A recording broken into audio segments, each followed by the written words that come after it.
Isa, dalawa, tatlo, apat, lima, anim. Anim? Eh, di ba pito tayo? Ano yan?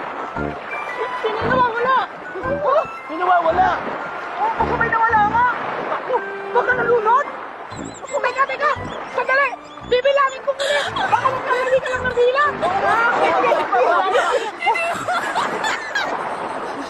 Isa. Dalawa. Tatlo. Apat. Lima.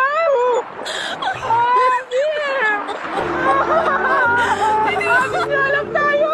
Baka nga nalunod! Kaya naman, baka nahuli! Pagkagipin natin. Palapin natin. Tatlo! Apat! Lima!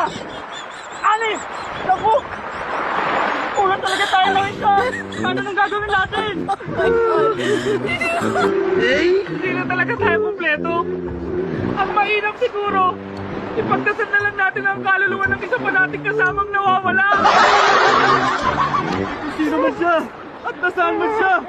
Naway maging maligayang kanyang kaluluwa!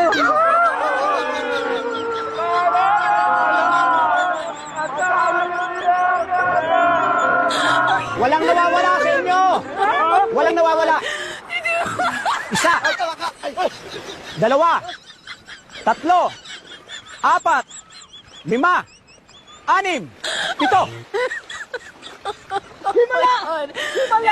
Himala ng langit.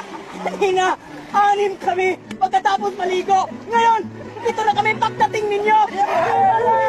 Salamat po! Paano po kami makakaganti sa pagtulong nyo? Kasi alam nyo, hindi kayo nag-iisip eh. Pag kayo nagbibilang, isama nyo yung sarili ninyo para maging 7 kayo. Ito naman kasi, ikaw nagbilang kanina, hindi mo pala sinama yung sarili mo eh. Sinama na ulo mo eh! Ikaw rin naman anong pinilang mo ah! Sinama mo ba sarili mo? Eh bakit sinabi ko na sinama mo? Tama na yan! Tama kayo sa akin eh! Tatamaan, isa kami. Hindi na nagbilang ng mali eh. Oo nga! Ikaw na pala! Salamat!